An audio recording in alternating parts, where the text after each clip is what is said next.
ني تملس عدخا يقللالو السلام أبقزها إلل إلل إلل إلل إلل يغرن بحال تلازمتيها زوناتنا نبتاح علي لسان الصغار وخعت مقبر صارت الأهوات قرات ما يتكالو لهم يلن شويت عرر وديلو نأمرو خينات شرحخان قنايكان جهنب سختت مران ملس عبسناهنا نقدت تبلا الله دمو تبلا الله قلت تبلا الله قر تبلا الله مريد شنقر عروس سليعو قوانو زتلله مفتح بيتو شيطو وحيو دم زدقله دولار تقول بيبو كفأت تمهلله أبقفو نهبنا تمن زتقلله يا كل تبلا الله مريد يا كل حريت ود حريت قلنا نبحري قلنا نمدري قدام سحدركا قديدو كبهري إنك إيدي حزن إيدك محبني حادنت مزمورنا بحد نغني حادنت مزمورنا سلام تخطاتلت نايز channel كما يتخونوا نصبوك تكونوا ناي وتر تمنيتنان بحقنانيو لومون نعانا يخونيو يمهرنايو ينكحنايو أقدا سنة اللوم زبلنايم عبيتنا اشتون بدرجة علمن بدرجة زوبانان زيناتاتن حبريتان حزنا لكم متسينا لنا كسام موداتا مسانا تصنحو أبناء لوم حبريتا نتاريخ مرسيلنا أقدا سجبتي زمتا سرقنا معربا وعلم أب هاجر أفريكا أب حنت هاجر توكيرنا هنرينا بكل من قددما بحدش جبتي أب UN ونستزربلو قداينا غنرين كابو مقصال أب زبانا زقبر زولو حنفشفش عبيت حيلتات أب نحات حدوم زقبرو زولو كونتات ونكن رينا قداينا يبحري قربيتنا زقبرو زولو حشو يدما نالبات تاو ونكن مهارينا تقراي بوليتيكا نابي قوتسو كخيديو يرترا خبا خميك سالواي ونكن رينا لايك مقبار سبورت مقبار كمون ريتوهم كومنت مقداف كم وترو متحساسبنا قبركو مجمريا لومي ندحريت ملس كبلوكمي مس تاريخ بتاريخ كنجمرينا مغنياتو لنكني اب UN استزربلو مدحريت كمال سنة سلز قددايو countries destroy the sovereign developing Libya. As we know, in 2011, the Libyan state was destroyed. The country had sanctions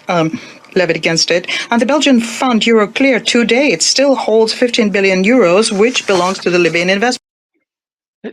ناي راشا وكيل اب United Nations حدش كيز ويون حدش مجلسي أبز اسمعلو أبكتشن أثرت حدن بزحزن من قد كاب سلطان استعلي قدافن ليبيا ليبيا زوردي أدرع ترى كوني جنزب ليبيا أبي أوروبا زنبرة كما يسرع كم زلوا سلامتهم كم زلوا جنزب راشد ما كم يسرع سلزلوا هذا معلت دمنا إيرتراون أب حزب سلدي تناغرامبر انتهى كم زجاتنا كن زار كزر بلو مخانو كن فلت كن كلالنا نمنتهى يدم صوزلوا مجمريا قرب من دحرك كملاس كن كلالنا نتكونتات كن ردو من هالبعد قال يهونا عشرين ما يركبكم لون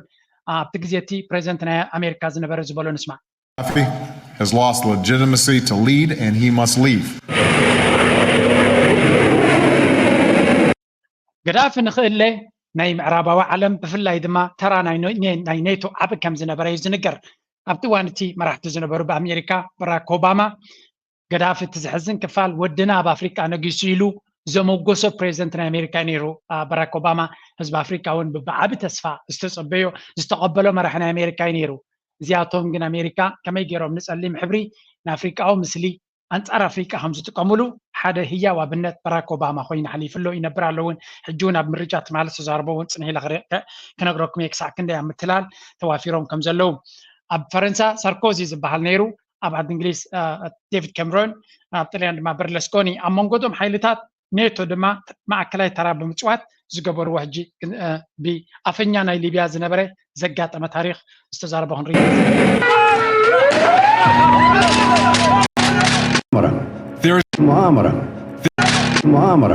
There is a conspiracy to control Libyan oil, to control the Libyan land, and to colonize Libya again. This is impossible, and we will fight.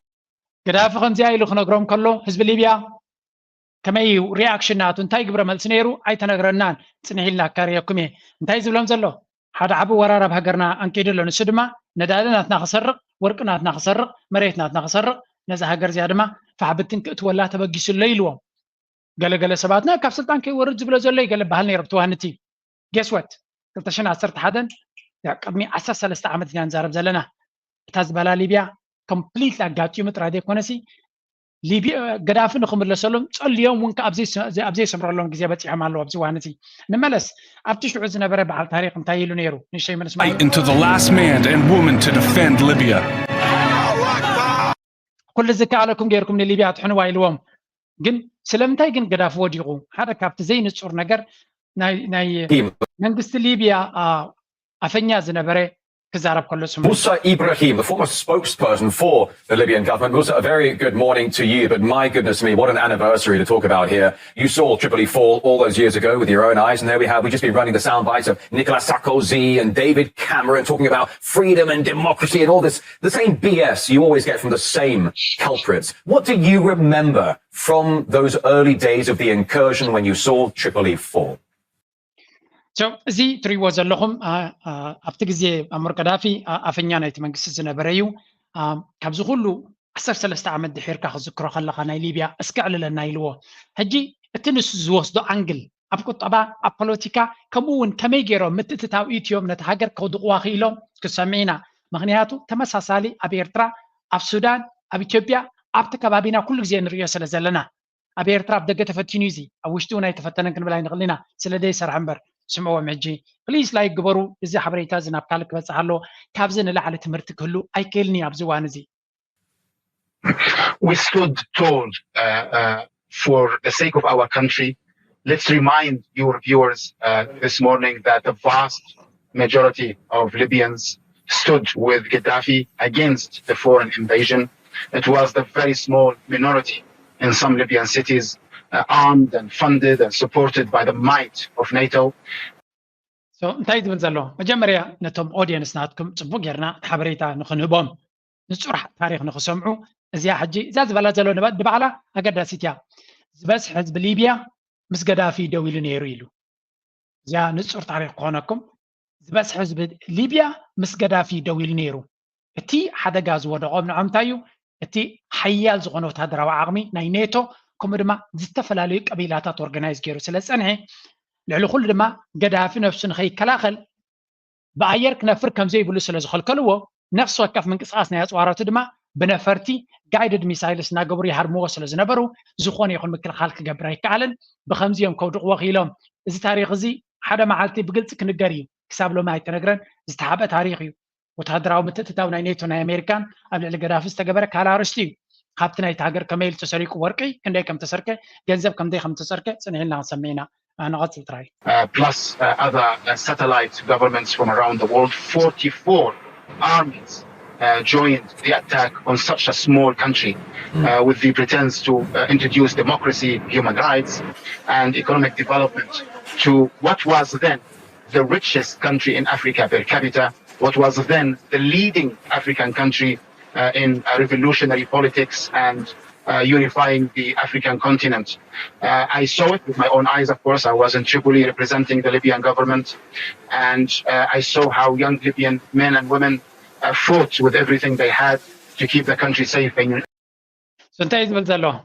أبزي كنصرنا زلو تستجبره بستفلالي حيلتات ديمقراسين هيمان رايتن كانت تأتاتونا تباهيلو بأورجانايز زخونا منجدي جرافيك لولو تباهيلو سلازنا بره كل عينة مدقعتي كم زوردون استفلالي عتقات ججلة بمقبار بلعل دما اير زخونه نجر منقسقاس كيقبر قدافي ايفن تانكتات ناتو زدل سقمت كيقبر ان هرمكا نتوم حيلتات دما او وشتاتيوم زخونه كقبرهم زخول غيركا استقبريو منسي ناي ليبيا ابتوانتي ذكريلو بخل حيلو تكلاخل فتيني نت منقس كتحنو نقداف كلاخلو هاجرو كلاخل فتينيو العام سلا زخونه يتسعيرو بزحات حيلتات انصارهم سلازي سلف زنبرو التاريخ كملاس كنيلو ابتوانت ليبيا ذهب تمت هاجر افريقيا عينيرو ذهب تمت هاجرنا افريقيا زبالة قطبة أفريقيا زبالة جي دي بي بير كابيتا أتاويتات بقطبة زبالة مسنا أوروبا ونكورادر زخل قطبة زنبرت هاجريا نحنت زبالة قطبة زنبرت هاجر ديمقراطية 5 ألف ميلكا مدحريت حمش عمت دحريت مالسا that's what happened in Libya كردانا خلالو ديمقراطية كونن كم تقول كاز دليو حتى خايم كسر كاز دليو تا ديمقراطية تبلقال نمسرغ زتقمولا ساقوايا زي أكتر دانا سلزليه سلامتا يمتصلق تاريخ متى تبلسو لنكنا زقاتما ايفنت سلزليه and united and we gave more than 50,000 martyrs, most of them civilians as a matter of fact. More than 30,000 air raids were executed by NATO from sea, land and air. كاب بحرن كاب مريتن كبابي 30 شيء زخونه 30 شيء مدقعتታት كم زقاتما ينقرالو بنيتو نيتو زبال زي جاب يوكرين كم ساقوات تقيمن راشا كودق زفتن زل حيلي تمساسال ليبيا زودغان السمو خاني زفلت بوتين كساب حجي زطعسو نقلاف زي محقازيو بزع غزيا بزع مقلسيتاتو استزاربليو قلاف كودق كله اب صبغ زمدنا ينبرو المسلني كم تزد لي حقزون ني بحق زحزن كنتاتو እና بلي زغلصو حدا كاب حجي انتي دبل دلو اتي شعو لا 50 شيء حساب يميتو بتزقبر زنبر متقعتታት بتوم عطقات ጉጅለ ይኮነ መይት ወይ ካብቶም عطقات ጉጅለ ይኮነ ካብትዝ ብሊብያ አሽሓት ሰብ ከም ዝሞተ እዩ ዝገልጽ ሕጂ ኣብዚያ ሓንቲ ሕቶ ዝሓቶ ለንሳ ክንሰምዕ ናይ ብሓቂ ትትንክፈካ These are bombs of freedom and democracy, right? I mean, hold on. You nailed it when you said Libya was the most prosperous country in Africa. So there you have your typical G7 countries going, hey, let's bring freedom and democracy to the most prosperous country in Africa and let's bomb it back to the Stone Age. Do you think there were any humanitarian grounds for the military action? Because they were saying that Gaddafi's a bad man, he's a dictator, he's a this and he's a that. But meantime, I mean, humanitarian grounds for the bombing of Libya? What do you think? What was the whole point, huh? Well, we do not have to speculate. እንታይ ስከይልዎ ብጣዕሚ ዝሕዝን እዩ ካብ ዘረባ ኻሲ ኣብ ኣፍሪቃ ዝሃብተመት ሃገር ሊብያ ነይራ ዝሃብተመት ጽቡቕ ቁጠባ ጽቡቕ ምርግጋዕ ጽቡቕ ኣካይዳ ንዘለዎ ሃገር ሲ ዲሞክራሲ ከነእተወሉ ኢና ኢልካ ንዓመታት ንድሕሪት ከም ዝመለስን ኣብ ንሓትሕዱና ተቓተለ ዝነብርን ደረጃ ከተውጥቃ ከለኻ እታ ዲሞክራሲ ትብል ቃልሲ እንታይ ኮይና ትስማዓካ ንምንታይ ዕላማ ተጠቂሞምላ ትብል ተመሳሳሊ ኣብ ሱርያ ዲሞክራሲ ክትው ኢሎም ከመይ ዝበለ ሃገር ዝነበረ ንድሕሪት መሊሶሞ ኣብ ኢራቅ ከመይ ዝበለ ሃገር ዝነበረ ንድሕሪት መሊሶሞ እዚኦም ሃገራት እዚኣቶም እዚ ናይ ሎሚ ዲሞክራሲ የድልዮም ነይሩ ኢልኩም ትዛረቡ ነው ሱዳን ረይዎ ጎረቤት እንታይ ገድሽና ርሕና ንኸይ ዲሞክራሲ ክትው ክብሉ ተሃገሮም ኣበይ በፂሓላ ስለዚ እታ ዲሞክራሲ ትበሃል ረብሓ ንምምዝማዝ ትጥቀመላ ሽም ደኣንበር ነቲ ህዝቢ ሓልዮትን ለውጥን ከም ዘይኮነ ምናልባት ኣብቲ ታሪክ ተመሊስና ክስማዓና ስለ ዝኽእል ሕጂ ናብቲ ናይ ሕጂ ክንምለስ ኢና It's been now 13 years after the fall of Tripoli, and the West and the so-called international community have not been able to prove one single charge against Gaddafi, his government, or the people who worked with him. በዚ ኮይኑ በቲ ክሳብ ሕጂ ዝኾነ ይኹን ክሲ ኣንጻሩ ወይ ገበን እውን ኣንጻሩ ከም ከቕርቡ ኣይከኣሉን ኣለዉ ኮርስ ናይ ስርቂ ነቲ ሃብቲ ዘድልዮም ኩሉ ስለ ዝሃረሙ ተሃገር ድማ ጉዳይ ናታ ኣብ መጋባያ ከም ዘይዝረብን ዝተረስዐትን ዝጠፈሸትን ሃገር ከም ትኸውን ገይሮማ መፃወቲ ናይ ብዙሓት ዕጡቃት ጉጅለታት ኮይና ድማ ሎሚ ሊብያ ታሪክ ኣካል ኮይኑ ካብዚ ክትምሃር ዘይትደሊ ኮይንካ ክትምሃር ስለ ዘይትደሊ ጥራዩ I hope not kat sabal demay sagrana nxaw naqatsel hijj lan kana zagatma event countries destroy the sovereign developing Libya. As we know, in 2011 the Libyan state was destroyed. The country had sanctions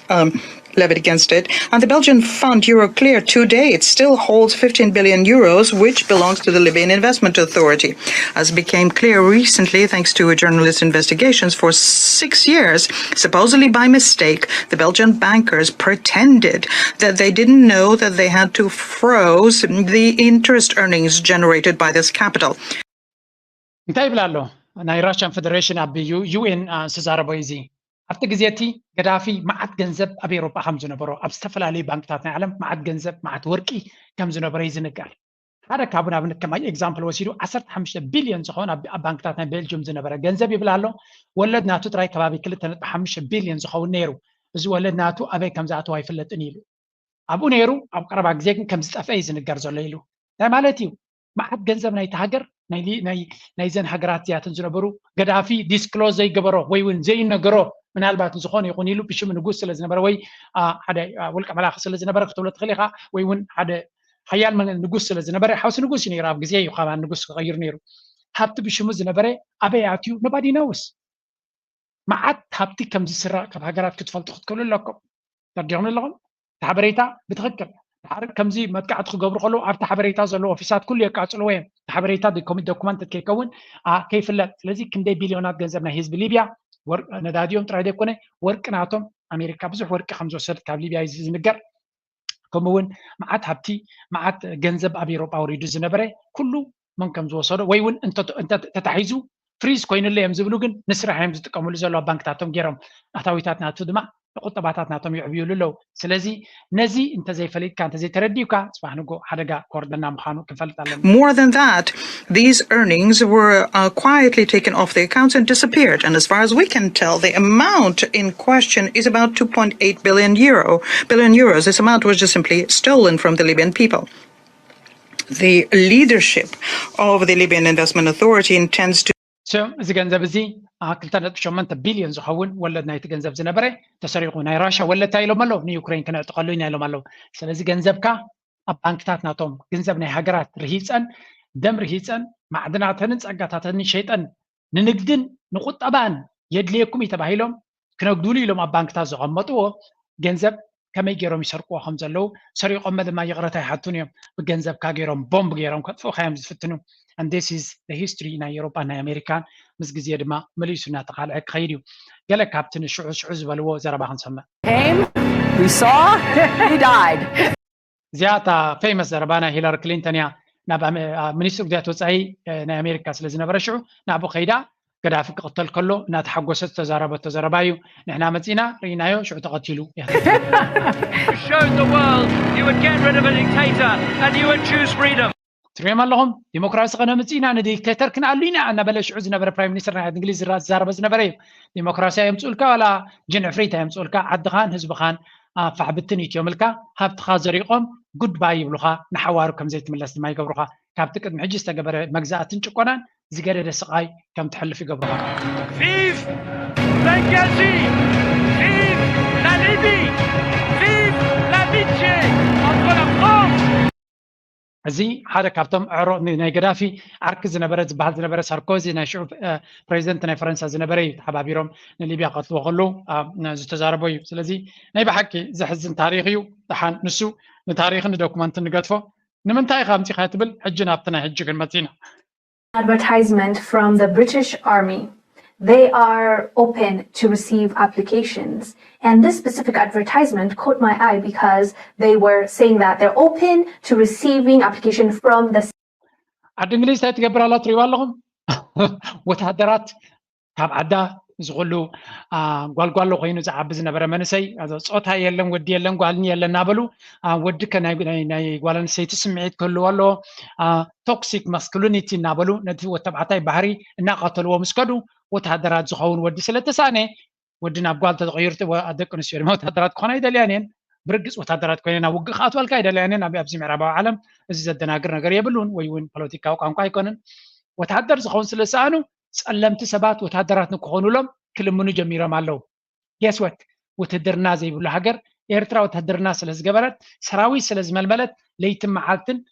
ኣብ ርእሳ ኮይኖም ክወራ ዘይብላ ዝውዕሉ ዝነበሩ እዮም ንስማዕ እዮም citizens of the Commonwealth. And I believe the opening is from mid-August till end of August. And the picture they used for that advertisement also caught my eyes. And that picture is this young lady. I'll show you right here. Clearly,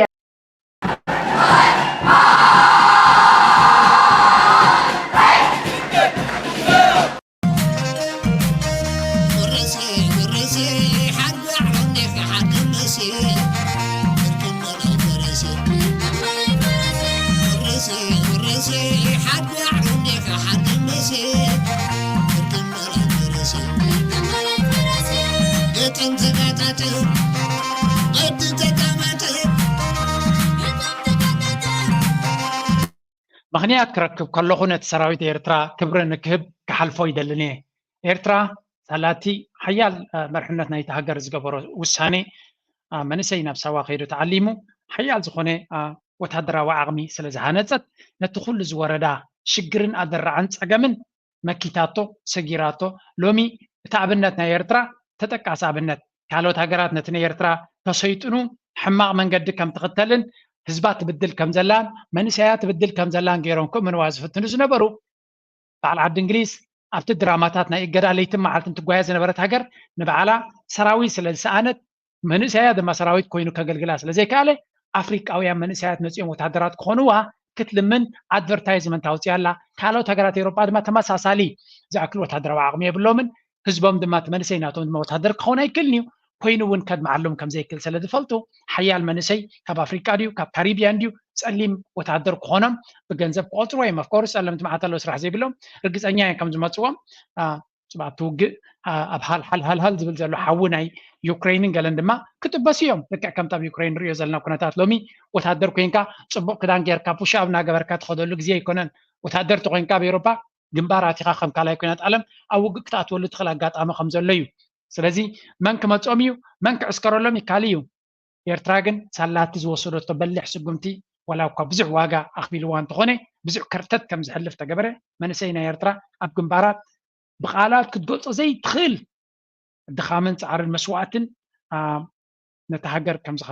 ዝኸፈለላን ይኸፍለላን ከም ዘሎ ዝከሓድ ኣይኮነን ሳላ ከም ዝገበረ ግን ሃገር ሎሚ ብክልተ እግራ ረጊፃ ኣብ ዙርያ ንዝወፅእ ዘሎ ኩሉ ሽግራት ፖለቲካውን ወታደራውን ሓይላ ኣጠናኺራ ንቅድሚት ትጥምት ዘላ ፅንሒና ክንሪኦ ኢና ኩሉ እቲ ዞባ ናብ ውግእ እናጠመቶ ከሎ ኤርትራ ናብ ልምዓት ትጥምት ዘላ ሃገር በይና ኣብቲ ዞባቲ ናብ ልምዓትን ናብ ምዕባልን እትጥምት ዘላ ሃገር እያ ንማለስ ኣብቲ ናይ ዓዲ እንግሊዝ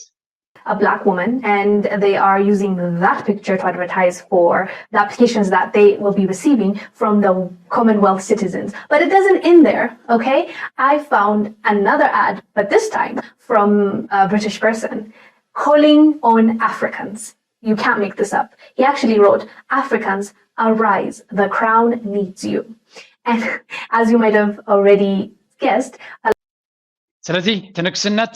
ትንክስነት ናይ ዓዲ እንግሊዝ ኣፍሪቃውያን ተንሱ ፃውዒት ናይ ትንክስነት ተቐቢልኩም ወታደራት ኩኑ ኣይሓፍሩን እዮም ናይ ብሓቂ ንዓመታት ዝመዝመዝዎ ዝሰረቕዎ ዝጨፍጨፍዎ ሃብቲ ደሊቦም ዝተጠቀሙሉን ሃገሮም ዝሃነፅሉ ጥራይ ዘይኮነስ ኣብ ቤት መዘክራቶም ገይሮም ሚልዮናት ዝኽዕብትሉ ዘለዉ ሎሚ ድማ ተመሊሶም ኣብ ዓዶም ምስ መፀ ድማ ፀሊም ባርያ ህበይ እናበሉ ፀርፍዎ ንረብሖም ይጥቀምሉ ኣብቲ ዘይጥቀምሉ ድማ ዓድና ግደፈልና እናበሉ መጃሃሪ ዝጥቀምሉ ልክዕ ሽግር ከጋጥሞም ከሎ ግን ንዓበጃኻ ነዚ ንግስነት ተቃለሰላ ይብልዎ ኣፍኮርስ እቶም ንዓዲ እንግሊዝ ተዋጊእኩም ክትሞቱ ዝደልዩ ኢትስ ዮር ቾይስ ኣብ ቾይስ ናይ ኣፍሪቃውያን ክናቱ ንኽእል ኢና ዝበዝሐ ሰብ ግን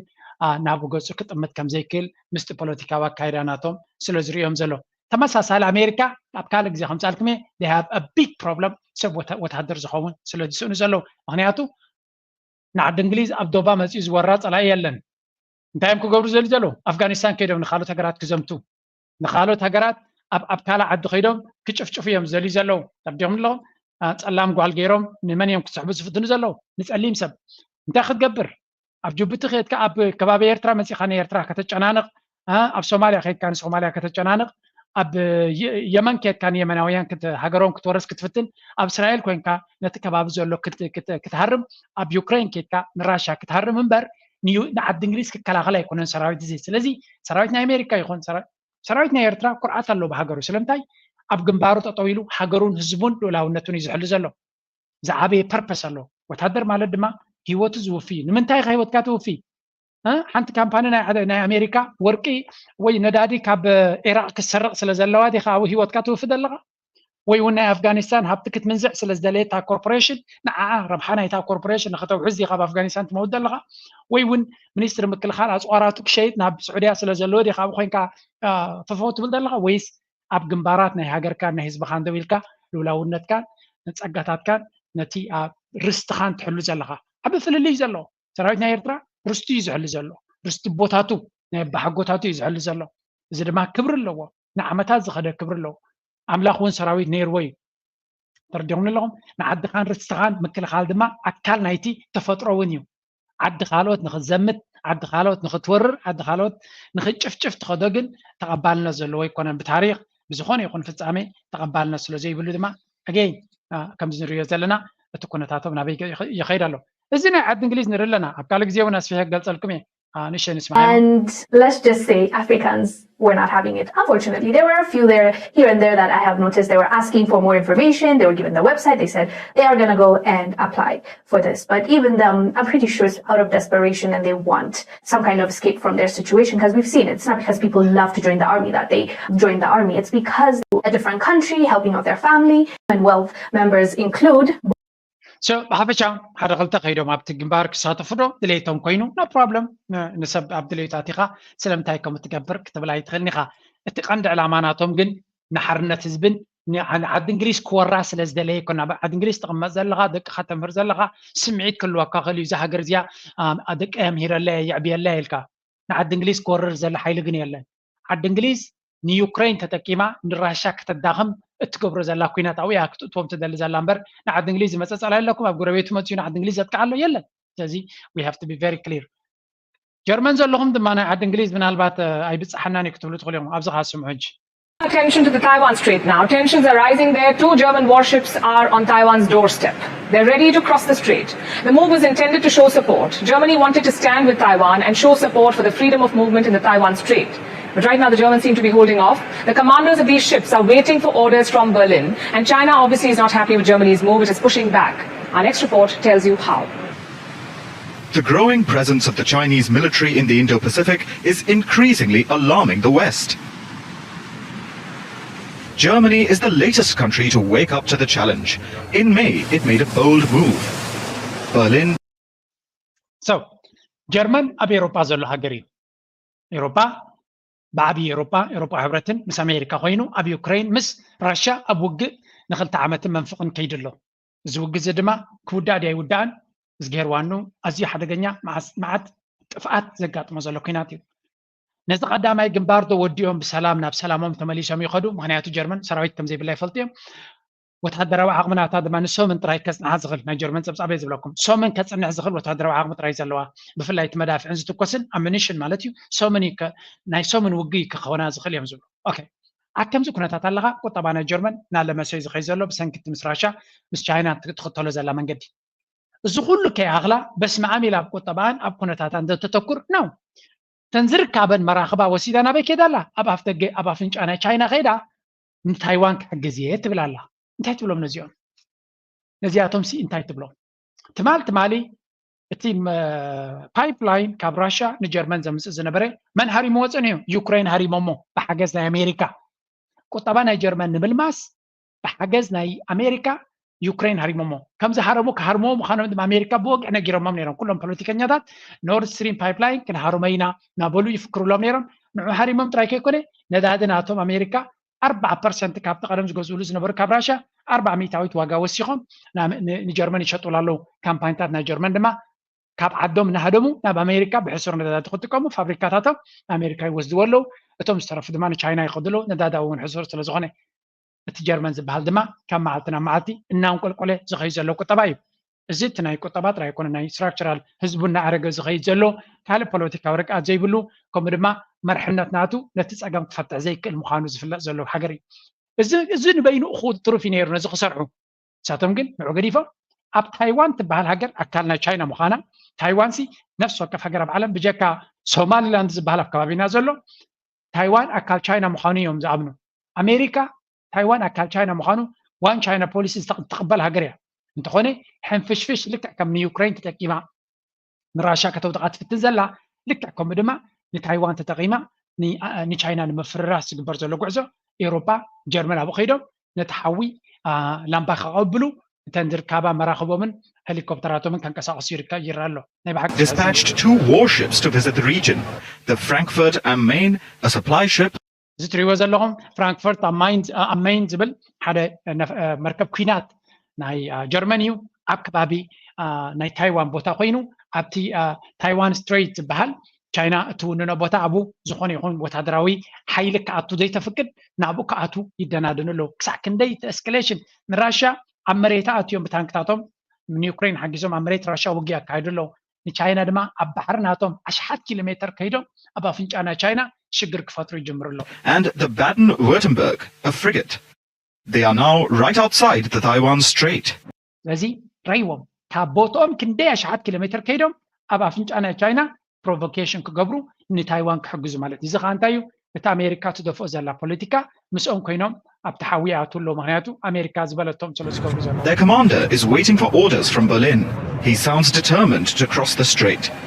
He says the ships will be showing the German flag as they gear up to make their presence felt around Taiwan. ከምዚ ትሪእዎ ዘለኹም እዚ ኣብ ሮይተርስ ዝወፀ ሓበሬታ እዩ German warships await orders on crossing Taiwan Strait ስለዚ ካብቲ መንግስቲ ትእዛዝ ክወሃቦም ናብቲ ተነቃፊ ቦታ ንክኣትዉ እሞ ነቲ ዘሎ ኤስካሌሽን ነቲ ዘሎ ዕግርግር ንላዕሊ ከደይብዎ እምበር ነቲ ኩነታት ንምርግጋእ ኣይኮነን ዕላማ እዚኣቶም ኢና ንሪኦም ዘለና ሰላም ዝደልዩ ነይሮም ተዝኾኑ ናይ ሰላም መንገዲ ካሊእ እዩ ነቲ ኩነታት ናይ ታይዋንን ናይ ቻይናን እውን ከተተሓዳድኡ መኻልካ ኣብ ቁጠባ መተኮርካ ግን እቲ ንሪኦ ዘለና ካይዳ ኩሉ ናብ ሓደጋ ዝገብር እዩ ኦኬ ናይ ጀርመኒ እዚ ክትብላይ ትኽእል ኢኻ ኣሜሪካ እንታይ ይገብሩ ኣለዉ ኣሜሪካ ድማ ነታ ካማላ ሃሪስ ትበሃል ንምምራቕ ላዕልን ታሕትን ይብሉ ኣለዉ ኦባማን በዓልቲ ቤቱን ኣብቲ መደረ መፅኦም ድማ ንህልኩም ዓብይ ሾው ነታ ካማላ ሃሪስ ስለምንታይ ደልይዋ ኣለዉ ንኩናት ናይ ዩክሬን ከም ዘለዎ ክቕፅል ኩሉ እዚ ናይ ኣሜሪካ ዓንዳራ ካይዳ እቲ ጆ ባይደን ዝኸተሎ ዘሎ ጆ ባይደን ኣይኮነን ዘመሓድራ ዘሎ እዮም ዝብሉ ካልእ ብድሕሪ መጋረጃ መሓድራ ኣሎ ካማላ ሃሪስ ድማ ኣብ ናቱ ኩርሲ ስለ ዘላ ነቲ ናይ ጆ ባይደን ኣልዮም ንተወሳኺ 4 ዓመት ነዚ ሕንፍሽፍሽ ንሪኦ ዘለና ብዓለም ብዝለዓለ ናሃር ንክቕፅልዎ ስለ ዝደልይዋ ዘለዉ እዮም ንዓዓ ዘተባብዑ ዘለዉ ከምኡ የለን ፕሮፓጋንዳ ድማ ሕጅራ እዩ On day 2 of the Democratic National Convention in Chicago, hailing Kamala, the next president of the United States. Obama said, and I'm going to quote him here, Kamala Harris is ready for the job. This is a person who has spent her life fighting for people who need a voice. We do not need 4 more years of bluster and bumbling and chaos. We have seen that movie before, and we all know that the sequel is usually worse. So Kamala Harris na presidentነት ንምምፃእ ዝግበር ዘሎ ሸው ምዃኑ እዚ ካማላ ሃሪስ ግን እንታይ ዓይነት ፖለቲካዊ መርገፂ ስለ ዘለዋ እያ ክንዲዚ ንቅድሚት ኣምፅኦም ዝጎሳጉሱላ ዘለዉ እስከ ኣብዚ ለንቀነ ሓደ መፅናዕቲ ዝገበርዎ እስከረዩ ከስሕቐና እውን ስለ ዝኽእል እዩ polls Harris is ኣብ ሓደ ቀረባ ዝተገበረ ፖሊስ ወይ እውን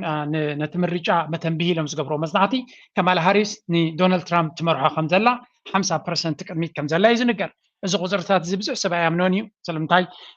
እቲ ሜይንስትሪም ሚድያ ወይ እውን እቲ ብውሽጢ ዘሎ ኩሉ እቲ ድሕሪ መጋረጃ ዘሎ ሚድያ ከለመለ ኩሉ ካማላ ሃሪስ ንክትመፅእ ስለ ዝደሊ ዘሎ ሕጂ ነቶም ደገፍቲ ናይ ካማላ ሃሪስ leading her rival Donald Trump. While many political commentators have speculated whether Kamala will actually hold on to these numbers in the run-up to Election Day, her supporters seem, though, unable to justify their candidate's choice. Have a very good listen to this. Trump or Kamala? What do you think? Trump or Kamala Harris? Oh, God, it's Kamala, definitely. Yes? 1,000%. Yes? Yeah, absolutely. What's your favorite thing Kamala's done in the last 4 years? Honestly? Yeah. سوتا حتى هو قالوا لازم تدقفتنا كمال هاريس يوم كمال هاريس نفعتيها يا تبلو كمال هاريس تحشكم دونالد ترامب زبلهم كمال هاريس 100% 1000% يبلوهم اسكاب ز حلفه 3 عامات فرغانا بسلطانه بصنحه تلسي قال لك هاب نساز قبرت تدس بلاك بوليس نسازات اتاتوت مالتي فايس بريزيدنت مالت اتزل على سلطانيا بامريكا دحر بريزيدنت لازم سلطان يروايو كمال هاريس قبرت تسكا قال نقرنا مزولو ريوم ببحد انتي كبلوم يمتع بنت نسوم زبوخ طريقهم Actually, don't use this. ولا حتى بنت يبلو Kamala Harris. Yeah, Kamala. Kamala, why? Well, she's honestly, I don't know. ريو كلهم انتايتي كمالا كتمرص انتاي سلا زلوا يخم نزبلهم ملس يلن جيت الكاتم بعد نزل فيديو توصل لي زعينته الجسم هو حدا كابزين لا عند Okay, well, I'm not gonna lie, I'm not super knowledgeable, so I can't really speak too much on it. Trump or Kamala, what do you think? Yeah. Do you know who Tim Walz is? Who is he? Is it? I mean, I'm asking the same question, right? I've been doing my research lately. Yeah. So I ain't 100% yet, so I can't answer that yet. እዚ ትሪእዎ ዘለኹም ታማልያ ተኸዲንዋ ዘላ እንታይ ትብል ዘላ ሃሪስ ኤን ዎልትስ ይብል ኣሎ እቲ መወዳደርታ ወይ ከዓ ቫይስ ፕሬዚደንት ናታ ቲም ዎልትስ እዩ ዝበሃል ሕጂ መን እዩ ቲም ዎልትስ ምስ በልዎ መን እዩ እሱ እንድዒ ኢልዎ ሲ ንዑ እንዲኻ ደጊፍካ ኣብዚ ማልዩ ተኸዲንካ ዘለኻ ኢልዎ ሲ በቲ ዝገበሩ ሪሰርች ብዛዕባ ወላ ሓንቲ ይፈለጥኩና እንታይ ማለት እዩ ንከማላ ሃሪስ ደግፉ ጥራይ ተባሂሎም ብዘይገድስ እንታይ ፖሊሲ ናታ ብዘይገድስ አንጻር ዶናልድ ትራምፕ ስለ ዝኾነ ደግፍዋ ፖሊሲ ናታ ግን ወላ ሓንቲ ክገልጹ ይክእሉን እዮም ናይ ብሓቂ ደስኻ እዩ ንቐፅል እስከ Trump or Kamala?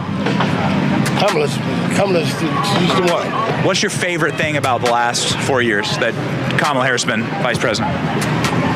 She wasn't the president. If she was the president, then I can comment on that. ዝኾነ ኣብነት ክብ ዝኽእል የለን ኦፍኮርስ ቪድዮ ቆራሪፆም እዮም ኣምፂኦም ክትብሉ ትኽእሉ እዮም ግን ካማላ ሃሪስ 3 ዓመትን ኦልሞስት 4 ዓመት ኣብ ስልጣን ፀንሐት እያ እንታይ ገይራ ኣብቲ ፖለቲካ ናይ ኣሜሪካ ከጥቅሳ ዝኽእል እንታይ ተግባር ኣለዎ እንተልካ ናቲንግ ኣሚን ካማላ ሃሪስ ዝገበረቶ ፖሊሲ የለን ሓንቲ ኣነ ዝክራ ንኣፍሪካ ከይዳ ግብረ ሰዶም ኣፍቅዱ ኢላቶ እዚኣ ይዝክር እንተተኻለ ኩሉ ጆ ባይደን ዝገብሮ ዝነበረት ምስ ኮይና ከተጣቀን ክስሕቀን ኢና ንፈልጣ ስለዚ እቲ ናይ ጆ ባይደን ብፍላይ ንዓና ኤርትራውያን ዲሞክራትስ ማለት ሕማቅ ታሪክ ዘለዎም እዮም ንኤርትራ ንምእጋድ ኩሉ ሕማቅ ነገር ኣብ ልዕሊ ኤርትራ ንምውራድ ተቐዳዲሞም ኣብቲ ቅድሚት ዝስለፉ እዮም ቀደም ናይ 2011 ባራክ ኦባማን ካልን ዝነበሩ ጥራይ ኮንኩን ዝብል ዘለኹ ኢቭን ኣብ 2021 ዝግበር ዝነበረ ኩሉ ጆ ባይደን ምስ መፀ ድማ ነቲ እገዳታት ኣብ ምብርታዕን ኣብ ልዕሊ ኤርትራ ኣሉታዊ ስእሊ ንምህላውን ዝደፍኡ ሓይልታት ኣሎ ዴሞክራትስ እዮም ስለዚ ካብዚኣቶም ኤርትራውያን ኣብ ኣሜሪካ ዘለኹም ናትኩም ሎጂክ ተጠቂምኩም ክትመርፁ እንደሊ ሕጂ ናብ ዞባና ክንመፅእ ኢና ናብ ዞባና ክንመፅእ ከለና መጀመርያ ብመን ክንጅምር ኢና ብሱዳን ክንጅምር ኢና ቢኮዝ ኣብ ሱዳን ሓደ ፍፃመ ኣሎ ድሕሪኡ ናይ ባሕሪ ጉዳይ ስለ ዘሎ ናብኡ ክንመፅእ ክንፍትን ኢና ብኩሉ መንገዲ ግን እቲ ኣርእስቲ ከም ትሪእዎ ዘለኹም እዩ there's a lot of things to discuss. Shifting focus to Sudan, talks to restore peace in the war-torn nation are underway in Geneva without the presence of the Sudanese army. But the warring party has agreed to send a delegation to Egypt for peace talks. Sudan's army-backed government announced on Sunday that it will send a delegation to Cairo for talks on implementing the Jeddah Agreement. The agreement was signed in May last year by the mediators, the United States, Saudi Arabia, and Sudan's warring sides, the army and the paramilitary Rapid Support Forces, or the RSF. The two sides have So ጉዳይ ናይ ሱዳን ኣብ ጀኔቫ ዝግበር ዝነበረ ብዘይ ፍሬ ስለ ዝተበተነ ሕጂ ድማ ናብ ግብፂ መፅኦም ኣለው እቲ ስፔሻል ኤንቮይ ናይ ሱዳን ተኬስ ተባሂሉ ብኣሜሪካ ዝተመርፀ ሽምግልና ንኩሎም ሓይልታት ኣምፅኡ እቲ ናይ ሱዳን መንግስቲ ሱዳን ወይ እውን ናይ ሰራዊት ሱዳን ወኪል ኣልቡርሃን ዝኾነ ወኪል ንጀኔቫ ስለ ዘይሰደደ ምክንያት ዘይመስደድዩ ድማ ትርጉም ስለ ዘይብሉ ነቲ ሓደ ሓይሊ ናይ RSF ከም ሓደ ዓብይ መንግስታዊ ሓይሊ ጌርካ ማዕረ መንግስቲ ኣምፂኻ ከተሸምግሎን ክብሪ ከተህቦን ዝግበር ዘሎ ታክቲክ ስለ ዝኾነ ንሕና ይንሳተፉን ኢና ኢሎም ድሒሮም እቲ ሚኒስትር ጉዳያት ወፃኢ ናይ ኣሜሪካ እቲ አንቶኒ ብሊንከን ኣብ ግብፂ ብካልእ ስሩሕ ናይ እስራኤል ሽምግልና መፅኡ ስለ ዘሎ እቲ ቶኒ ዝበሃል ድማ ናብኡ መፅኡ ነዚ ብደገፍ ናይ ግብፂ ወይ ፀቕጢ ናይ ግብፂ ድማ ናይ ኣልቡርሃን ሓይሊ ኣብ ግብፂ ዝግበር ዘሎ ንክሳተፍ ወከልቲ ሰዲዶም ከም ዘለዎ እዩ ዝንገር ዘሎ እንተቲ ኩነታት ግን ከቢድን ብቐሊሉ ክፍታሕ ዝኽእል ጉዳይ ከም ዘይኮነን ካልእ ወረ ሓበሬታታት ዝወፅእ ዘሎ ኣልቡርሃን ካብ ራሻ ከምኡ ድማ ካብ ኢራን ኣፅዋር ይቕበል ከም ዘሎ ብፍላይ ካብ ራሻ ኣፅዋር ይኣትዎ ከም ዘሎን ሚግ 29 ነፈርቲ ከም ዝተቐበለን ካልእ ተተኳሲ ነገራት ይኹን ኣፅዋር እውን ይመፁ ከም ዘሎ እዩ ዝንገር ስለዚ ኣሰላልፋናቱ ምስ ራሻን ምስ ኢራንን ብሓደ ኮይኑ ከም ዘሎን እቲ በንፃሩ ድማ እቲ ካልእ ሓይሊ እቲ ሕሜት ዝመርሖ RSF ዝበሃል ድማ ብወገን ኢማራት ብኢትዮጵያ ኣቢሉ ኣፅዋር ይኣትዎ ከም ዘሎ ዝገልፅ ሓበሬታ እውን ወፂኡ ነይሩ ስለዚ እቲ ኩነታት ናይ ክልቲኦም ዋላ እኳ ዝሽምግልና ዝኾነ ይኹን ኣብ ሓደ ነጥቢ ኣይኮነስ ኣብ ጣውላ እውን ኮፍ ክብላ ኣይከኣሉን ኣሎ been fighting a bloody civil war since April last year. The Jeddah deal mandated the RSF to leave civilian areas. However, the RSF has continued its attacks and has occupied more areas. A fresh effort for brokering peace between the two sides began last week in Geneva and is expected to last until this week. The US-led peace talks are co-hosted by Saudi Arabia and Switzerland. Delegation from the UAE, Egypt, African Union and the United Nations are also attending the talks. Among the warring parties, only the RSF is present in Geneva. So ከም ንሪኦ ዘለና ጉዳይ ናይ ሱዳን እዛ ጎረቤትና ሱዳን ሚን ርሑቕ ዓለም ከይድና ይኮና ንዛረብ ዘለና ሰፊሕ ኪሎ ሜትራት ዶብ ዘለና ምሳቶም ሱዳን ድማ ኣብ ደገ ዘለና بتبت خوينا دارجا زبزحنا زرقصناها حما هاجر ون زي كونت معنا اب تاريخنا دما بعد صبق وعلتنا حزب السودان بعد صبق وعلت سبير تراي حزب السودان لعل زخون يكون اب قرن افريقيا بعد وعلتون حزب ايرترايو نزك كحد يبلنا منقص السودان يبلكم يلقون حزب السودان كن حزب ايرترا اتقدم يبعلوا علوتي حزب اثيوبيا بليلون حزب اثيوبيا بعلوا علوتي كونن حزب اثيوبيا حزب ايرترا بعلوا علوتي كونن رجعنا لهم كنا منتهى كان قرب احواتنا نبل كم حزب السودان لتاريخ حزب ايرترا حزب ايرترا زرد حزبي يلن صوار كله حزب ايرترا اقيفو مسو زنبر زنبره حزبيو زناي تمالي ناي هو حتى اجندا غيرو زمصو زنبره من سيد يكونه حزب اثيوبيا ويون منغس اثيوبيا ن اكلنا تون زنبره اكلنا يقولوا بحايل نزحوسون ابتسان شاتن طريزو خسبو غينارينا اجي نزي غداي زي بفلاي نزي غداي ناي سودان كغلصو زخل كاباين العلي زبلصت ابيسود كبكم نزي منغستنا سودان بفلاي سمعوا اسك جنرال سبحات ابزا بلص زخونت فيديو رخيمنا زلنا بيري لينك لا ورسن تايلو تمتو وغزي زهبراو غلغل تايلو تمتو ام ነገር ይምጪ ወውስቲ ዞባናኹም ወላ ወስቲ ኢትዮጵያን ኤርትራን እዚ ከም ሓደ ዓቢ ማዕቀን ክትወስዶ ትኽእል ኢኻ ከምዚ ክንዛረበሉ ፀንሕና እቲ ኺዳን ዘይ ቅዱስ ኪዳን ናይ ሰለስተ ንብሎ ንሕና ኣብ ሳሳይ ወራሪ ተጀሚሩ ኣብ 2002 ከዓ ወግዓዊ መልክዕ ለይሱ ክኸውን ክእል እዩ ተናኡ ተሳተፋ ሱዳን ድሕሪኡ ኣብ ናታ ሽግር ኣትያ ደቡብ ሱዳን ይትመቕላ የመን ኣብዚ ሕጂ ኣትያ ተደላ ሽግር እውን ኣትያ ኢትዮጵያ ንገዛእ ርእሳ እናተቐየረት እያ መፅኣ ኢትዮጵያ ጎብለል ናይ ቀርኒ ኣፍሪቃ ኮይና ዓብ ነገር ክትገብር ትሓስብ ዝነበረት ኢትዮጵያ ካብ ግዜ ደርግ እንድሕር መፂካ ሪኢኻ ወራርን ውግእን እንታይ ኣምፅእ እንድሕር ሪኢኻ ናይ ደርጊ ከምቲ ንፈልጦ እዩ እታ ካርታ ናይ ሃይለ ስላሴ ዝነበረሲ ሓዳሽ ካርታ ገዲፉ ከይዱ ደርጊ ኤርትራ ካብኣ ዝወፀት ወያነን ወራራትን እውን ተመሳሳሊ ከቢድ ስዕረ ስለዘጋጠሙ ሓድሽ ካርታ እዩ ዘምፅእ ዘሎ ወያነ እውን ኣብቲ ናይ 19 ክፍለ ዘመን ካርታ እዩ ዝኸይ ዘሎ ኣብኡ ዘሎ ሽግር ናይ ብሄራት ዘሎ ናይ ካልእን እንዳዓበየ መፅዩ እዚ ኩሉ ውፅኢት ናይቲ ውግእ እዩ ኢትካን እግርኻን ኣርኒብካ ኣብ ህንፃ ናይ ሃገር ኣቲኻ ነርካ ትትኾን ብዙሕ ከምዚ ዓበይቲ ምምዝባላት ኣብ ዝቐርኒ ኣፍሪቃ ይመፅን ግን ተሃዋሁ ናይ ቀርኒ ኣፍሪቃ ናይ ውግእ ሃዋሁ ነይሩ እዚ ናትና ከምዚ ክንዛረበሉ ፀንሕና ሓድሽ ሰራዊት ከዓ ነቲ ናይ ቀደም ስለ ዝወረሶ እዩ ነቲ ናይ ቀደም ስትራቴጂካዊ ፀብለልትነት ናይ ኤርትራ ዓቂቡ ናይ 91 ደምፃቶ ነዚ ሓድሽ ስትራቴጂካዊ ለውጥታት ደምፅእ እዚ እንታይ ሓድሽ ለውጥታት መፅኡ እንድሕርካ ኤርትራ ደቡናታ ፅቡቅ ተኸቢሩ እንድሕር ፀጋታት ነይርዋ ኮይኑ ኤርትራ ፀጋታታ ከም ድላያ ገይራ ክትጥቀመሉ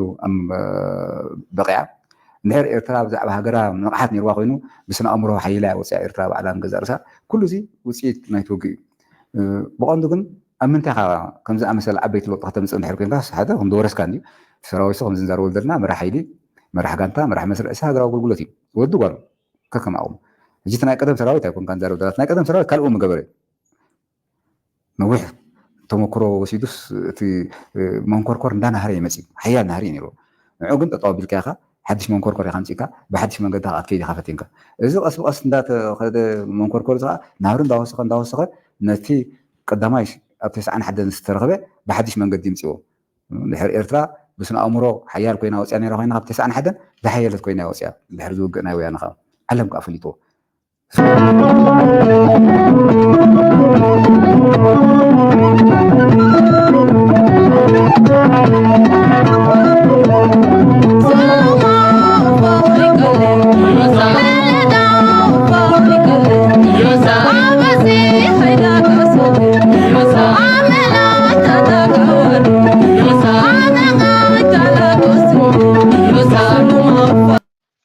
هاي زبهل زبير ترى قطعم هاي ختصبق هاتابز فيستيفال زلو تصباقس نبيني رأيوهم تاين تقدينهم بحدا شش بللو نحن ግን ካብዚ ወፂና ናብ ካልእ ክንሰግር ኢና አችን በዓለም አቀፉ ሚዲያ እንግዲህ ሽፋን ሲሰጣት አሉታዊ በሆነ መልኩ ጨለማ የሆነ ሽፋን ነው ብዙ ጊዜና ትናንትና የወጣ ትንሽ ልብን ደስ የሚያሰኝ ዘገባ አይተናል አይደል በዚህ በደቡብ ምስራቅ አፍሪካ አካባቢ ያሉ ሀገራት አንድ ውል ተዋውለዋል እንግዲህ ሞዛምቢክ ወደብ አልባ አልሆነች የባህር በር ለሌላት ጎረቤቷ ማላዊ ከወደቧ አንዱን አልመታ እንድትጠቀም በሊዝ እንግዲህ ለምን ያህል አመት እንደሆነ አልተገለጸም በሊዝ አልመታ እንድትጠቀም ፈቅዳለታለችና ስምምነቱን የተፈራረሙት የሁለቱ ሀገራት ፕሬዝዳንት ናቸው የሞዛምቢኩ ፕሬዝዳንት ፊሊፔ ኒዩሲ ናቸው የማላዊ ደግሞ ላዛረስ ቻውኬዌራ ናቸው እንግዲህ ብዙ ነገሮችን አስተዋል سنتين كل زفتنا زلوا أب قربيت تحت خيدوم سي كل التهجرات موزامبيك زبال هجر أب تحت تري واللهم أفيت مدغاسكار زلوا نوي حفظ بحر زلوا نت ملاوي زبال لاند لو كتهجر ብሓደ ተሰማሚዖም ኣፍ ደገ ባሕሪ ንኽጥቀሙ ሂቦሞም ኣሎ ማለት እዩ ኣፍ ደገ ባሕሪ ንኽጥቀሙ ሕጂ እንታይ እዮም ክብሉ ቀኒዮም እዛ ሶሻል ሚድያ ገምጢሎማ እዮም ቀኒዮም ኣብ ንሕና እኮ ኣብ ሕማቕ ጎረቤት ኢና ዘለና ዋይ ኣንታ እንታይ ዘለ ፀገም እዩ ንሕና እኮ ጎረባብትና ሓሳዳት ስለ ዝኾኑ እዮም ኣፍ ደገ ባሕሪ ዘይሂቡና ዘለዉ እናበሉ ነዛ ሶሻል ሚድያ በኪሎማ እዮም ቀኒዮም እንታይ ዓይነት ኣፍ ደገ ባሕሪ ኢኹም ትደልዩ ዘለኹም ሓይሊ ባሕሪ ንሃንፀሉ ሰራዊትና ንምልምለሉ ብኡ ጌርና ድማ ኣይንወፀን ንብለሉ ምናልባት እዚ ፅንፅዋይ ክመስል ይኽእል እዩ ኣብ ኤርትራ እትዮም እዮም ኢሎም ነቲ ፌደሬሽን ኤርትራ ዘይደለየቶ ዝጠለሙ ንሳቶም እዮም ሎሚ ግን ተገምጢሎም ነቲ ታሪክ ኣፍ ደገ ባሕሪ ክንጥቀም ክንረብሕን ንመን እዮም ክቆሽሽዎ ዝፍትና ይገርመኒ ምናልባት ቶም ንኣሽቱ ወለዶ ነቲ ታሪክ ስለዘይፈልጥዎ ወይ ከበላሽው ስለዝደልዩ ጥራየ ዝብላነ ስንቴዋ እዚህ የፊርማ ስነ ስርዓት ላይ ለምታስታውሱት ልክ እኛም እዚህ ምስራቅ አፍሪካ በደቡብ ሱዳን በኬንያና በኢትዮጵያ መካከል እንደነበረ አይነት ላፓሴት የኛንም ሀገር የኛንም አካባቢ ስታስበው ምንድነው የተሰማው? አው ይህንን ዜና ስንመለከተው ብቻ ሳይሆን ወደዚህ ርዕሰ ጉዳዩም ስናመጣው ለኛ በጣም ቅርበት ስላለው ነው። ሌሎች ጋር ቅዱስ እኛ ጋር እርኩስ የሚሆንበት አሰራር ምንድነው የሚለውን ለመመልከት ነው አስበን ያመጣነው አይደል። ስለዚህ ቀደም ብለህ እንዳነሳው የላፕሴት ፕሮጀክት ከኢትዮጵያ ተነስቶ እስከ በዋናነት ግቡ ውህድ የሆነ አህጉርን ማምጣት ነው። ስለዚህ ወደ ፖለቲካዊ ውህደት ከመሄድ በፊት በምጣኔ ሀብት በጣም መተሳሰር ያስፈልጋል ነው አይደል ሳለው። ስለዚህ የምጣኔ ሀብት ትስስሩን ውህደቱን እንዲያመጡለት ደግሞ የፈጠራቸው ወይም ደግሞ እውቅና የሰጣቸው 8 አካባቢ የቀጠናዊ ድርጅቶች አሉ። ተሳሳይ ሂደት ነው ኢትዮጵያ ይሄንን ስታስብ የነበረው። የላፕሴትን ፕሮጀክት ተኸው ስትመለከት በጣም ብዙ በውድም ሰማው የማላዊን ዜና የምትሰማው የኮንጎን ዜና የምትሰማው ይሄኛው ጎሳ ከዚህኛው ጎሳ ተጣላ ይሄኛው ጎሳ ሚሊታሪው ኮፕ ፈጸመ ምናምን እንጂ እንዲህ አይነት ናሽናል ጉዳይ ብሔራዊ ጉዳይ የዘመናት የህዝብን ችግር የሚፈቱ ጉዳዮች ላይ ያተኮሩ መፍትሄ እንትኖችን ዜና ሰሰማታ አታስተውል። በቂ የባህር እንትኖች በሮች አሉ በአፍሪካ በጣም በቂ ግን አንድ 16 የሚሆኑ ሀገራት እነዛን የባህር በር አክሰስ ስለማያደርጉ ዶቹ ደግሞ ያን በአጋጣሚ 16ቱ ሀገራት ናቸው። እንግዲህ ቀጥተኛ የኢኮኖሚ ትስስር ይሆናል ከባህር በር መኖር አለመኖር ኮለል አባሃሎም ታይዲው ነቲ ድገብርዎ ዘለው ሕጊ አልቦነት ወይ ሕጊ ጥሒስካ ኢንተርናሽናል ሎ ጥሒስካ ምስ ሶማሌላንድ ገይሮሞ ዘለው ትራዴ ኩነስ ናብ ኤርትራ ዘቋምትዋ ኣፍ ደገ ባሕሪ ንዑ ሌጂቲማይዝ ወይ እውን ንምእማን ዝጥቀምሉ ታክቲክ እዩ እዚ በርካለ ነገር ስለ ዘለዎ ወይ ጣቋ ስለ ዘለዎ ይኮነን ስለምንታይም ከምኡ ክገብሩ ዝፍትኑ ዘለው ኣነ ኣፍ ደገ ባሕሪ ዘይብላ ሃገር እየ ዝነብር ዝሃብተመት ሃገርና ኤውሮጳ number 1 ዝሃብተመት I mean ላክሰምበርግ ገለመለ ክትብሉ ትኽእሉ ኢኹም but Switzerland is the richest country ንነዊሕ ዓመታት ማለት እዩ ብኩሉ ፋውንዴሽንስ ነዳዲ ረኺባ ወይ ፀጋ ሊዋ ኣይኮነን ብቢዝነስ ብቴክኖሎጂ ብኢኖቬሽን ዓመት ቀዳማይ ትወፅእ ሃገር እያ ኣፍ ደገ ባሕሪ የብላ ብዛዕባ ኣፍ ደገ ባሕሪ ኣብዚ ዝዛረብ ሰብ እውን የለን ተደልዮም ብጥልያን ይጥቀሙ ተደልዮም ብፈረንሳይ ይጥቀሙ ተደልዮም I don't know በጀርመን ገይር በሃኖቨር ዝኣቱ ንብረት እውን ኣለዎ ከከም ኣቀማምጣፁ ማለት እዩ ብዛዕባ ኣፍ ደገ ባሕሪ one day ሓሲቦም ኣይፈልጡን እዮም ጽቡቕ ሽርክና ጽቡቕ ዝምድና ምስ ጎረባብቲ ስለ ዘለዎም ካልኦት ኩሎም ንዑና ባና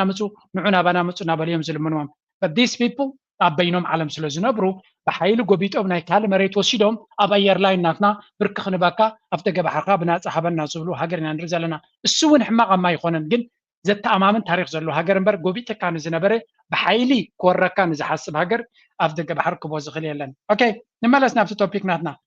ኣብቲ ጉዳይ ናይ ኢትዮጵያ ንክልቴን ሃገራት ዘራኸብ ማየሚና ማዕከላዊ ኮሚቴ እውን ዚኣቶም እዮም ማለት እዩ ስለዚ ኣብ ቅድሚ እቲ ጉባኤ ቃል ክኣትዉ ስለ ዘለዎም ያው የማነይቲ ኢድ ከምዚኣ ክዝርግሑ እዮም ማለት እዩ ንሕና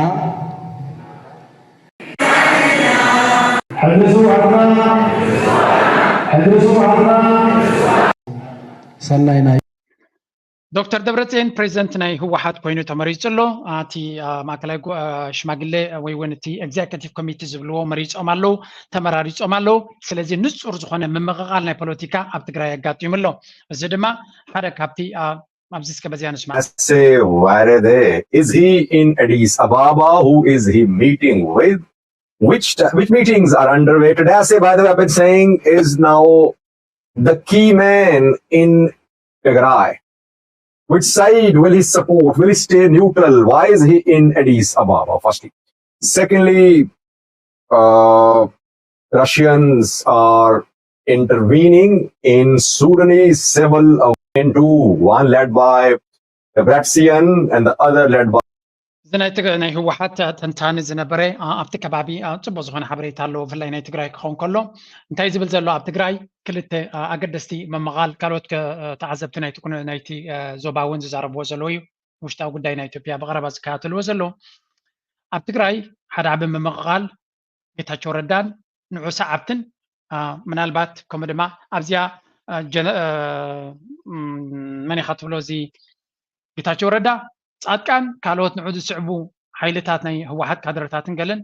ግዚያዊ መንግስቲ ትግራይን በቲ ድማ ጌታቸው ረዳን ካልኦት ኩላቶም ቶም ኣባላት ናይቲ ህወሓት ዝነበሩን ኣብ ክልተ ተገማሚዖም ከም ዘለውን ብወቅዕ ድማ ሓደ ነቲ ሓደ ክፀቕጦ ወይ እውን ኣብ መንጎኦም ዘሎ ረፅሚ ኣብ ዝለዓለ ደረጃ ዶ ይብሎ ኣብ መንጎኦም መን እዩ ዘሎ እዚ ታደሰ ወረደ ዝበሃል እዩ ታደሰ ወረደ ጀነራል ማለት እዩ ጀነራል ታደሰ ወረደ ኣብ መንጎ ክልቲኦም እዩ ዘሎ ኣዲስ ኣበባ ከይዱ ድማ ምስ ኣቢ ተራኺቡ ነይሩ እዩ ዝበሃል ዘሎ ሕጂ ታደሰ ወረደ ምክትል ፕሬዚደንት ጌታቸው ረዳ እዩ ልዕሊ ኩሉ ግን ናይቲ ሰራዊት ናይ ትግራይ ሓላፊ እዩ ስለዚ ናይቲ ወታደራዊ ዓቕሚ ናይ ትግራይ ዝበሃል ቲዲኤፍ ድዩ ወላ ሰራዊት ናይ ትግራይ ክትብሎ ትኽእል ናቶም ሓላፊ እዚ ጀነራል ታደሰ ወረደ እዩ እዚ ሰራዊት ድማ ምስ መን እዩ ዘሎ ምስ ግዚያዊ መንግስቲ እዩ ዘሎ ምስ ህወሓት እዩ ዘሎ እዚኣ እታ ዓባይ ነጥቢ ሕጂ ክልተ ወገናት ጫፍ ንጫፍ ሒዞም ኣለዉ ኢልና ኣለና ጌታቸው ረዳ ግዚያዊ ምምሕዳር ሒዙ ዝኾነ ኣኼባ ከይግበር ዝኾነ ኣኼባታት ንኸይግበር ኣጊድሎ ንሱ ድማ ስልጣኑ ቀንዲ ድማ ጌታቸው ረዳ ኣሜሪካ ትትግፎ ከም ዘላ እዩ ዝንገር ስለዚ ኣሜሪካ ስቴት ዲፓርትመንት ናይ ኣሜሪካ ምስ ጌታቸው ረዳ ከም ዘሎ እዩ ዝንገር ስለዚ ጌታቸው ረዳ ምስ ናቱ ጻድቃን ድዩ ካልኦት ናይ ዲያስፖራ ኣክቲቪስትስ ድዮም ዋላ ፖለቲከኛታት ድዮም ዋላ ገለመለታት በዓል ኣሉላ ድዮም ገለ ኣብ ጎኑ ኣለዉ በቲ ሓደ ወገን ድማ ዶክተር ደብረፅዮን ህወሓት እቲ ፖለቲካል ኤስታብሊሽመንት ናይቲ ሃገር ድማ ብዓብዩ ምስኦም ከም ዘሎ እዩ ዝንገር ስለዚ ዶክተር ደብረፅዮን ንጌታቸው ረዳን ንካልኦት ሰዓብቱን ካብቲ ፖለቲካዊ መርሕነት ናይ ህወሓት ከም ዝሰጎጎምን ኣንጻሮም ክርቃለስ ምዃኑ እዩ ነጊሩ ዘሎ ጌታቸው ረዳ ከ እንታይ ስጉምቲ ይኮስት ሕጂ ጌታቸው ረዳ ነፍሱ ቀጥሒ እንተኮይኑ ነታ ህወሓት ተኣልያ እዩ ዝፍተን ነታ ህወሓት ኣልዩ እታ ህወሓት ትበሃል ብድሕሪ መጋረጃ ንሱ ክወርሳ እዩ ዝፍትን ዘሎ እዩ ዝበሃል እቶም ህወሓት ድማ ብወቅዒ ህወሓት ኮይና ስለ ዘለና ነዚ ከመይ ጌርና ንኣልዮ ይኸ ክኸውን ንሳቶም ካብቲ ግዚያዊ መንግስቲ ከኣልይዎም ሞ ዶክተር ደብረፅዮን ፕሬዚደንት ናይ ትግራይ ንክኸውን እዩ እቲ ዕላማ ክኸውን ዝኽእል እንተዘየለ ህወሓት እንድሕሪ ከምቲ ንሳቶም ንጌታቸው ረዳን ንካልኦትን ሰጊጎሞም ዘሎ ካብቲ ህወሓት ጌታቸው ረዳ ድማ ካብቲ ግዚያዊ መንግስቲ ተሰጊጎም እንታይ እዩ ቦታ ናይ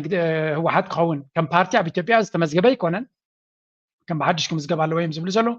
ስለዚ እቲ ፖለቲካዊ ረፅሚ ኣብ መንጎ ክልቲኦም ዘሎ ኣብ መንጎ መን ኮፍ ኢሉ ዘሎ እዚ ታደሰ ወረደ እዩ ዝበሃል ምክንያቱ ንሱ በቲ ምክትል ናይ ፕሬዚደንት ናይ ምክትል ናይቲ ግዚያዊ መንግስቲ ትግራይ እዩ ምክትል ፕሬዚደንት እዩ በቲ ድማ ኣባል ናይ ህወሓት እዩ ንሱ ድማ ካብ ነዊሕ ንዶክተር ደብረፅዮን ከም ዝድግፍ እዩ ዝንገርካ ስለዚ ጌታቸው ረዳ እቲ ፀጥታ ወይ እውን ወታደራዊ ዓቕምናቱ ናይ ትግራይ ይድግፎ ዳ ይድግፎን እዩ ትሕቶ ካልኦት ግን ካልኦት ተንተንቲ ዝብልዎ ዘለዎ ድማ ጌታቸው ረዳ ናይ ፌደራል ወታደራዊ ዓቕሚ ኣብ ትግራይ ከኣቱ ሞ ክሕግዞ ይደሊ ኣሎ ምክንያቱ እቲ ናይ ትግራይ ሓይሊ ኣንጻሩ ክኸውን ከም ዝኽእል ነዚ ንምርጓድ ድማ እንታይ ዝብል ዘሎ ጌታቸው ረዳ ደብረፅዮን ወይ እውን እቲ ህወሓት ዝበሃል ሓይሊ ኣብ ኣዲስ ኣበባ ይኹን ኣብ ኣሜሪካ ደገፍ ስለ ዘይብሎም ግምት ስለ ዘለዎ ምስ ፀላኢ ወይ እውን ምስ ሻዕብያ ክውግኑ እዮም ዝብል ክሲ የቕርብ ኣሎ ምስ ሻዕብያ ርክብ ክህልዎም ይኽእል እዩ ወይ እውን ርክብ ገብርሎ ዝብል ዝተረጋገፀ ሓቂ የለን መንግስቲ ኤርትራ ድማ ዝኾነ ይኹን ብዛዕባ እዚ ሓሸውየ ናይ ኢትዮጵያ ብሕሚ ኢሉ ክዛረብ ድሌት የብሉን ወይ እውን ባህጊ የብሉን ናብ ገፁ እውን ዝተበገሰ ኣይኮነን እንተ ንሳቶም ነቲ መንግስቲ ኤርትራ ናብኡ ንምእታው ኩሉ ዓይነት ዘረባ እዮም ዘረብ ዘለዉ ኣብዚ ሓንቲ ዘረባ ኣላ እስከስምዕዋ I mean both factions of TPLF when I say this. For better or worse, we're part of genocide is, in fact, I think, stupid. It's very important that we have conflict resolution mechanisms with popular buy-in, if that makes sense. And it's very important that we defend these institutions until such a time as we build other institutions. And this is what I meant about projecting the future into the present. We don't have liberal institutions. So እዚኣ ትሪእዋ ዘለኹም ጓሉ ንመለስ ዜናዊ ፕራይም ሚኒስተር ናይ ኢትዮጵያ ዝነበረ እዩ ነዚ ኣብ መንጎ ህወሓት ኣብ መንጎ ፖለቲካዊ ኤሊት ናይ ትግራይ ኣጋጢሙ ዘሎ ናይ ብሓቂ ሓደገኛ ምዃኑን ምስቲ ሰራውር ዝሰደደ ፖለቲካዊ ትካላት ወይ ከዓ ኢንስቲትዩሽንስ ክንምንታይ ናይ ዲሞክራሲ ዶ ናይ ብዙሕነት ናይ ፓርቲ ዶ ብላብላ እናበሉ ዝዛረብዎ የብልናን እያ ትብል ዘላ በቂ ፖለቲካዊ መሰረት ስለ ዘይብልና ነቲ ዘለና ተጠቂምና ርጉእነት ወይ ምርድዳእ ናይ ኮንፍሊክት ሬዞሉሽን እቲ ኣጋጥሙ ዘሎ ፀገም ክንፈትሖ እንተዘይኪልና ትግራይ ናብ ዝገደደ ዓዘቕቲ ክትከይድ ምዃና እያ ትዛረብ ዘላ ንሳብ ወገና ነቲ ካልኣይ ክፋል ድማ ጌታቸው ረዳ ወይ እውን ገለ ክፋል ናይ ትግራይ አብይ አሕመድ ሰራዊቱ አምጪው ከትሕነና እዩ ንዝብል ካ ክትመለስ ካላ ስም right what we have is the TPLF that's just what it is so these party organs are the only organs that all of the generals are familiar with which is a very important thing all of the generals can have buy-in to the body politic is very familiar with these processes the body politic has buy-in to these processes or buys into these processes. So if we lose these conflict resolution mechanisms before we have new ways, new institutions to deal with political disputes, that is a very, very dangerous thing. That could lead us to civil war. So that really needs to be taken seriously. እንታይ ትብል ዘላ እቲ ዘለና ነገራት ምናልባት ምሉእነት የብልናን ግን እቲ ወታደራዊ ወይ ጸጥታዊ ሓይሊ ናይ ትግራይ ቶም ጀነራላት እቲ ዝፈልጥዎ መስርሕ ናይ ፖለቲካ ኣብቲ ሃገር ኣለዎም ህወሓት ሓደ ካብቲ ነዊሕ ዝፀንሐ ንብዙሕ ክፋል ፖለቲካ ናይ ትግራይ ዝቋፃፀር ሓይሊ እዩ ዝበስሕ ህዝቢ መብዛሕትኡ ድማ ምስ ናይ ህወሓት ኣካይዳ ዝረዓመይ ወይ እውን ንዑ ዝፈልጥ እቲ ካልእ ፅቡቅ ጌራ ይፈልጦን እዩ ስለዚ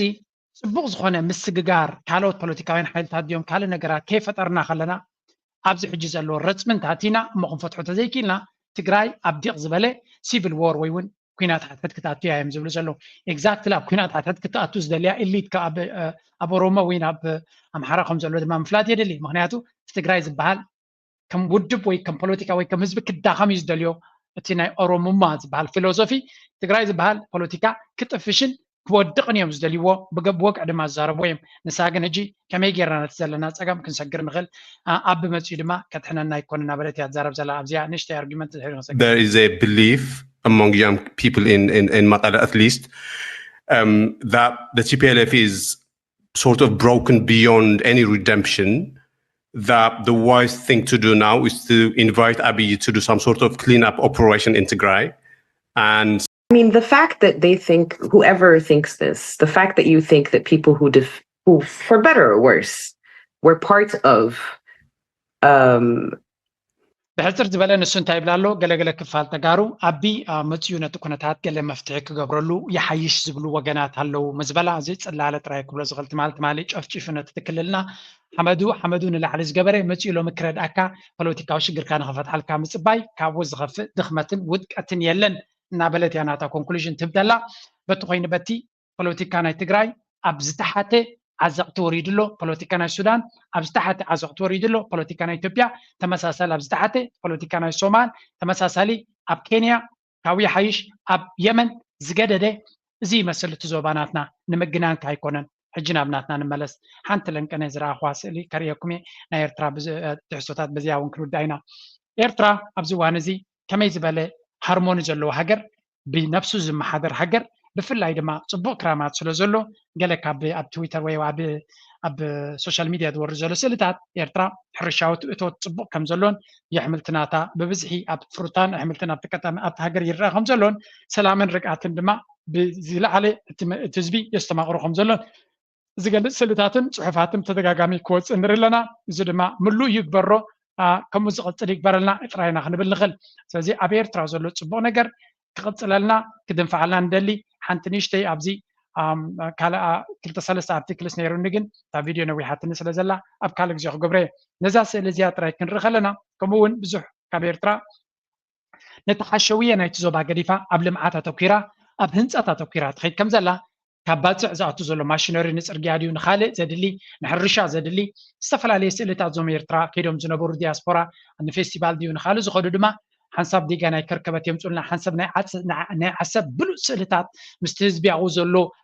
ናይ ዓሰብ ዝግበር ዘሎ ልምዓት ኣብ ካልእ ቦታታት ብዙሕ ፅቡቅ ነገር ካብ ኤርትራ ይወፅእ ኣሎ ተስፋ ዝህብ ኣብ ዙርያና ሽግርን ዓዘቕትን ኣብ ዘለወሉ ተስፋ ዝህበካ ሞራልካ ሓፍ ዘብል ኩነታት ድማ ንርኢ ኣለና ክንብል ንፈቱ ስለዚ ኩልኻ ነቲ ዘሎ ኩነታት ከነሰማቕሮን ብፅቡቅ ክንርዮን ናብኡ ገፅና ሓቢርና ምሱ ክንስለፍን ናብኡ ገፅና ክንከይድ የተባብዕ ላይ ግበሩ ሰፖርት ግበሩ ኮሜንት ግደፉ ከም ወትሩ ድማ ምዝያ ጥዕምቲ ደርፊ ናይ ወዲ ዓለም ገትፈኩም أنا يبل أضحى كل منه دوز بلا